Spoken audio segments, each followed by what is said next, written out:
The computerized guillotine fell without making a sound.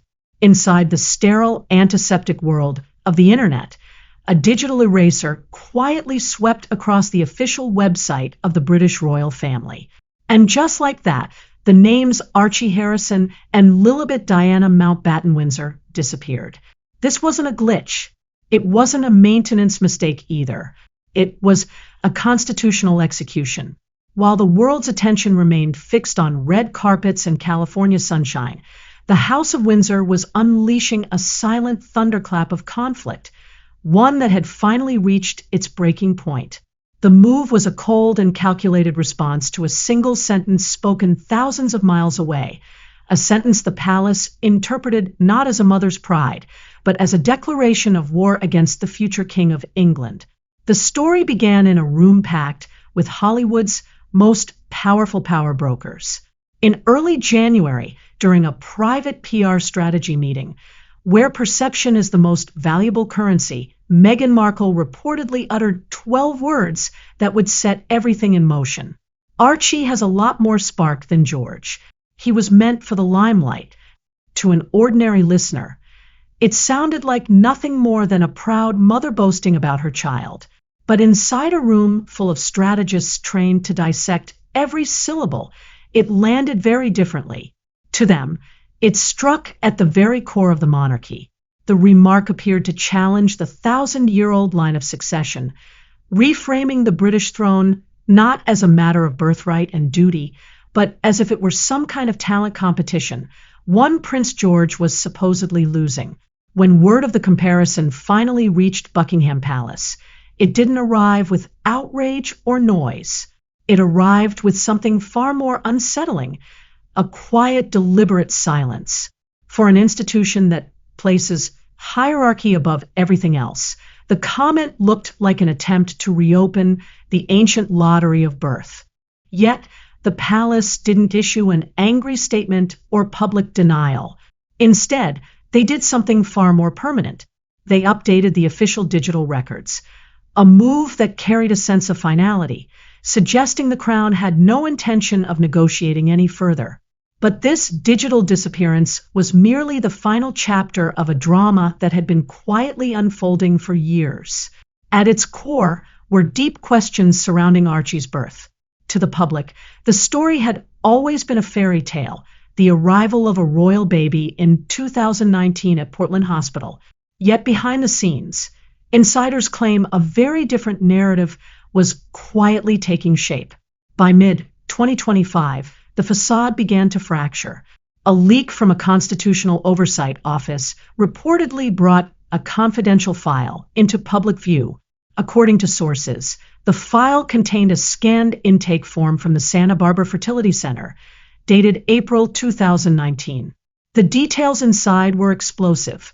Under the section labeled maternal source, the form allegedly listed a coded donor identification along with the notation donor, oocyte, non-relative. While Meghan's name reportedly appeared on the document, she was allegedly listed not as the biological mother, but as the intended parent.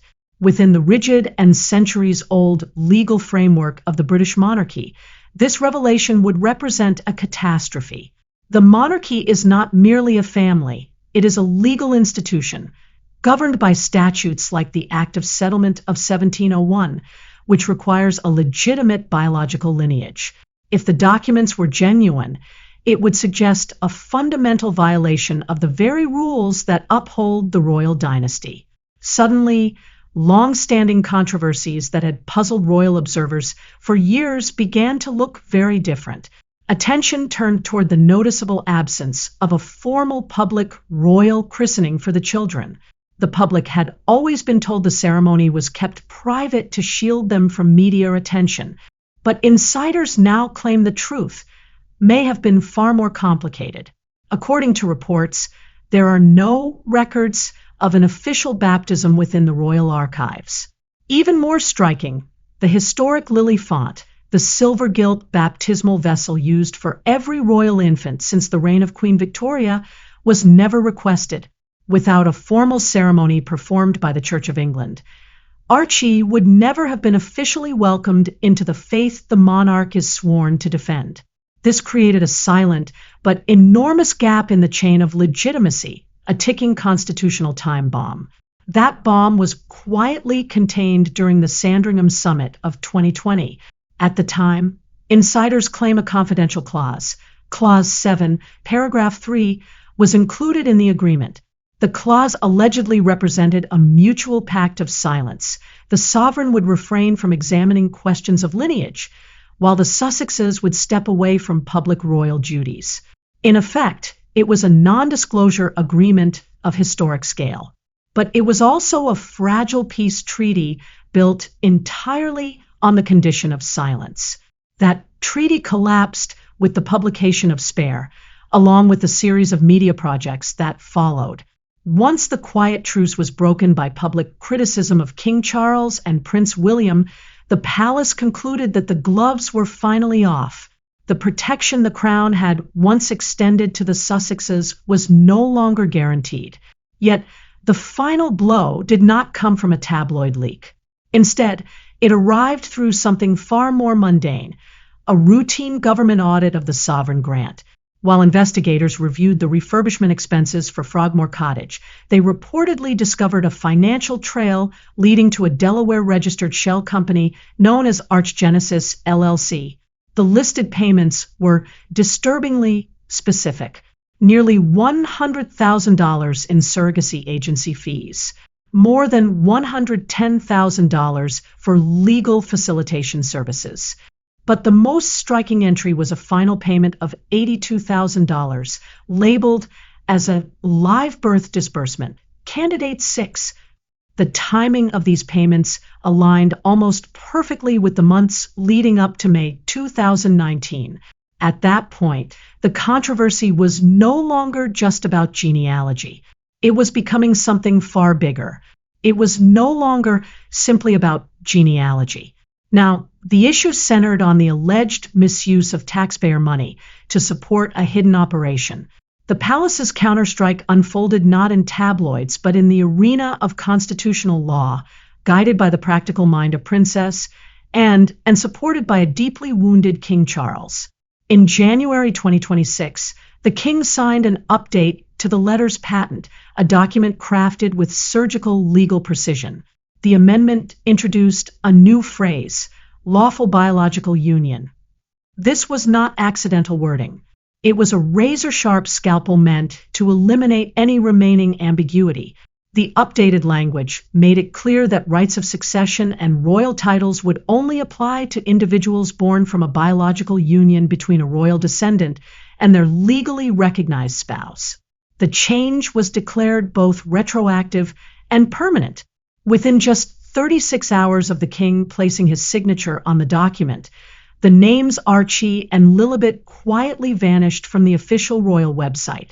Some observers dismissed the move as petty revenge, but inside palace walls, the decision was viewed very differently. To them, it was the institution finally acting to protect its own survival. Meghan, however, did not step back. Instead, she launched a bold rebranding campaign through a new holding company called Royal Reclamation. The strategy aimed squarely at the court of public opinion. The campaign featured children's loungewear lines and a new illustrated book titled The Little Lion Heart. But the book's imagery carried a pointed message. Its illustrations depicted a dark-haired boy standing quietly in the shadows, while a blonde-haired child was crowned by elderly royals. The symbolism was difficult to miss. To critics, it suggested that Prince George had inherited a crown that rightfully belonged to someone else. For Princess Catherine, who had spent years carefully shielding her children from the glare of public scrutiny, the message crossed an unforgivable line. This wasn't simply emotional frustration. In her view, it was an attempt to reshape the narrative of royal history for the next generation. But Catherine's response followed a very different strategy. She did not respond with statements or interviews. She answered with symbols. During a charity appearance in Leeds, she arrived wearing the Jubilee Star brooch, a rare and valuable emblem traditionally reserved for those directly in line to the throne. The signal could not have been clearer. Without speaking a single word, the monarchy had already declared where the future lay. Just as the world believed the conflict had reached its peak, the royal institution played a final card, one no one could challenge. It came from beyond the grave. On February 29, 2026, the Royal Archives at Windsor released a sealed letter written by Queen Elizabeth II, opened under Kensington Protocol 14C. The envelope, marked in the late Queen's own handwriting with the instruction to be opened when tested, contained a letter addressed to the Lord Chamberlain, dated October 2022. Its words were brief but devastating. "I have seen enough.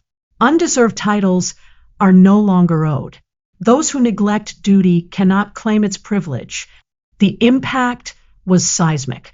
Throughout her reign, Queen Elizabeth had been known for her strict neutrality, yet in this final message, she appeared to leave behind a clear judgment, one suggesting that Archie and Lilibet were never meant to play a central role in the monarchy's future. It became the final strike in the battle over legitimacy. The consequences followed quickly. King Charles convened a special royal council, formalizing a future where hereditary titles would flow solely through the descendants of Prince William. Meanwhile, Meghan's media campaign began to lose momentum. Podcast deals faded. Charity events faced increasing scrutiny. In contrast, Catherine continued her quiet public work, embodying the royal principle of service over spectacle. But the final word in the matter came from Princess Anne. After a tense meeting with Prince Harry at Gatcombe Park, a reporter asked whether reconciliation within the family might still be possible, and responded with a calm, unflinching statement: "One cannot reconcile with tactics." The remark served as a blunt epitaph for the Sussex campaign. What had begun as a mother's effort to elevate her child by challenging another's destiny ultimately ended with a constitutional shutdown.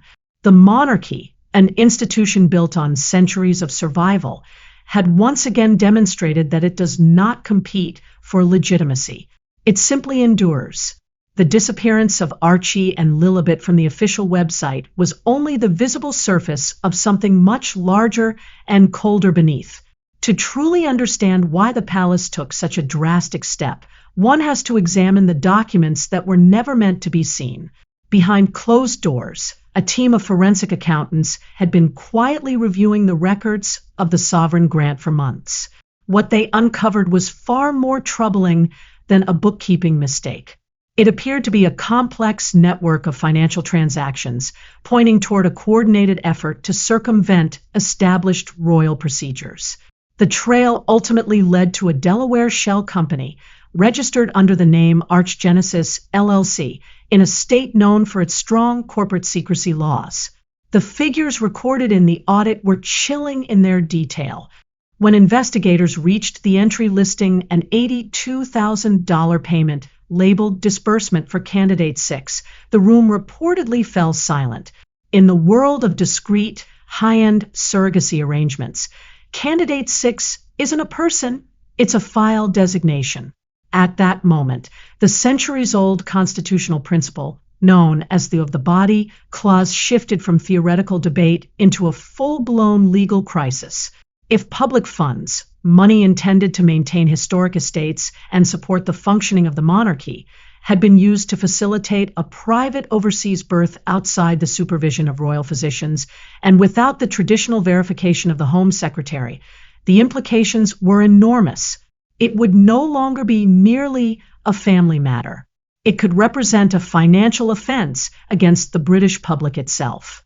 Inside the palace, officials understood the stakes immediately. If the information surfaced through an outside leak rather than controlled disclosure, the damage to the monarchy's reputation could be irreparable.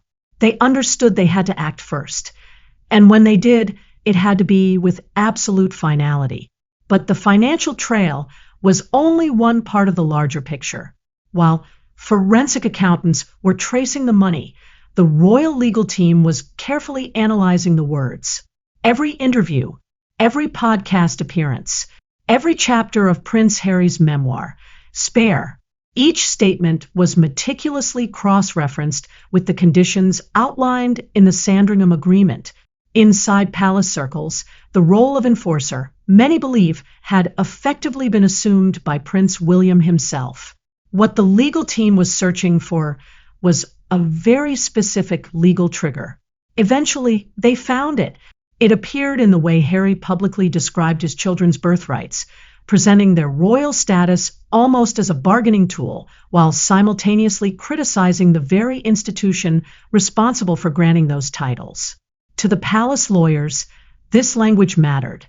They argued that the Sussexes had effectively carried out a voluntary withdrawal. In the framework of royal law, a title is not merely an honorific. It functions as a role within an institution.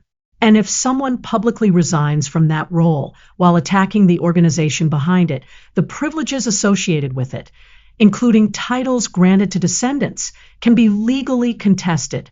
Tensions reached their peak during a confidential meeting at Highgrove, where King Charles reportedly gathered with senior advisors to discuss what some internally referred to as the California insurgency. By that point, the issue had grown beyond Meghan and Harry. It was about precedent. If the royal line of succession could be reframed as something resembling a celebrity popularity contest, the very foundation of the monarchy could begin to erode. During that meeting, the decision was made to revise the letter's patent. Supporters of the Sussexes called the move petty retaliation, but within the palace, it was viewed as structural reinforcement. By defining the phrase lawful biological union with such strict clarity, the king was effectively constructing a constitutional firewall around the throne.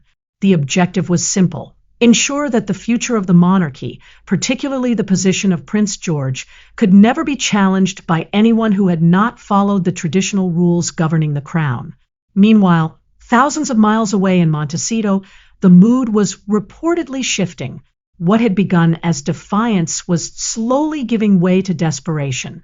The Royal Reclamation brand struggled to gain traction, and the backlash surrounding the Little Lionheart book began to alienate even some of the Sussexes' most loyal Hollywood supporters. Many A-list figures who once eagerly associated themselves with the couple were beginning to keep their distance. In Hollywood's high-stakes social ecosystem, few people want to find themselves on the wrong side of a battle against a 1,000-year-old institution. When the brand released toddler t-shirts bearing the slogan "Future Monarch," the public reaction was swift and often merciless. Industry observers noted that trademark applications connected to royal reclamation were facing legal challenges. Interestingly, those challenges were not coming from the palace itself. Instead, they came from established heritage brands that believed the Sussex campaign was diluting the value of the royal identity.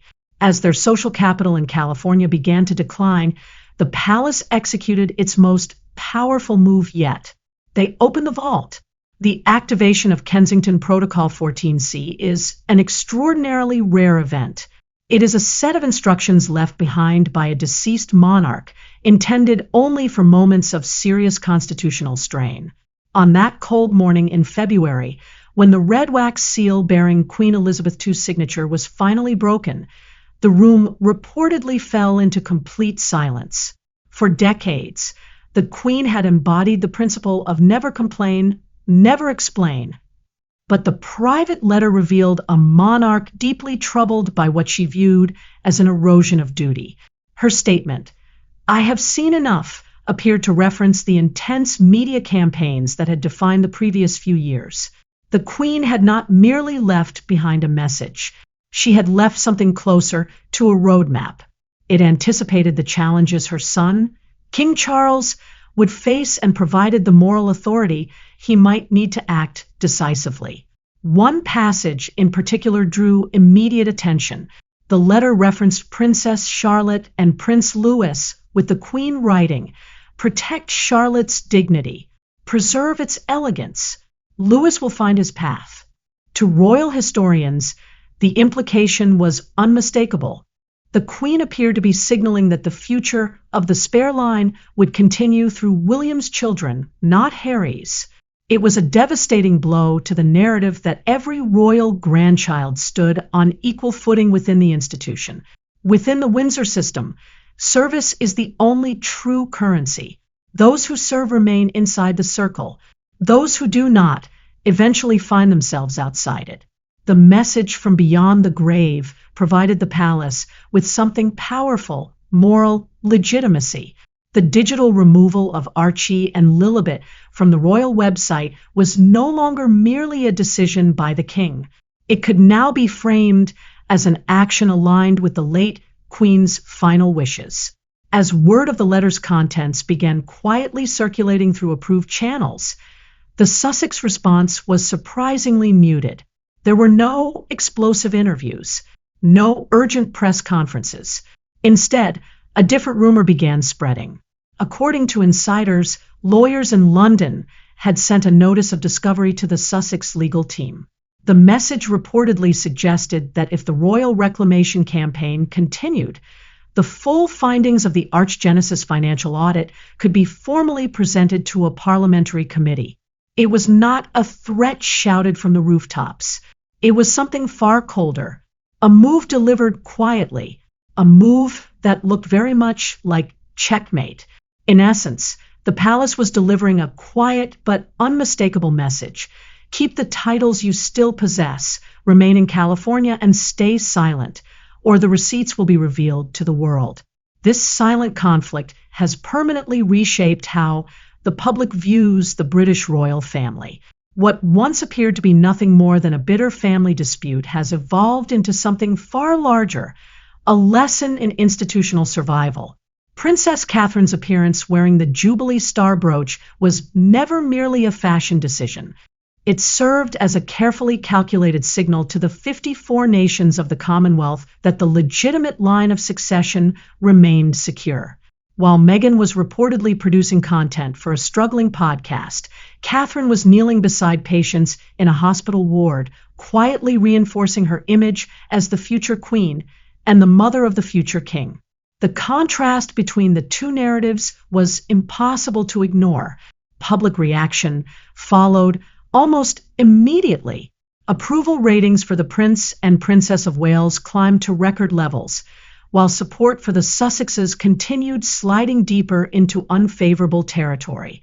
The final chapter of this saga unfolded at Buckingham Park, when Princess Anne delivered her now famous remark: "One cannot reconcile with tactics." She wasn't simply referring to a single tense meeting. She was addressing an entire mindset. From the perspective of the Windsor family, Harry and Meghan were no longer viewed as relatives expressing frustration. Instead, they were seen as strategists attempting to leverage the monarchy's name to build a commercial enterprise. And in the world of crowns and centuries-old institutions, strategy rarely defeats tradition. The digital guillotine was only the opening move. For more than 1,000 years, the palace has mastered the art of outlasting its challengers. And once again, it appears the institution has prevailed. The names Archie and Lilibet may have vanished from the official website, but the episode they leave behind will likely be studied for generations by historians of constitutional power. For centuries, the crown has followed a simple principle. It does not negotiate. It does not bend. It simply endures. As the future unfolds, one question remains unanswered: what will become of the lost princes of California, separated from their royal inheritance by a digital erasure and shadowed by secret documents? Their path forward remains uncertain. Will they grow into the stars their mother once envisioned, or will they become a cautionary tale about the consequences of challenging a throne built upon 1,000 years of tradition? One thing, however, is clear. The House of Windsor has closed its doors, and this time, the locks may have been changed forever.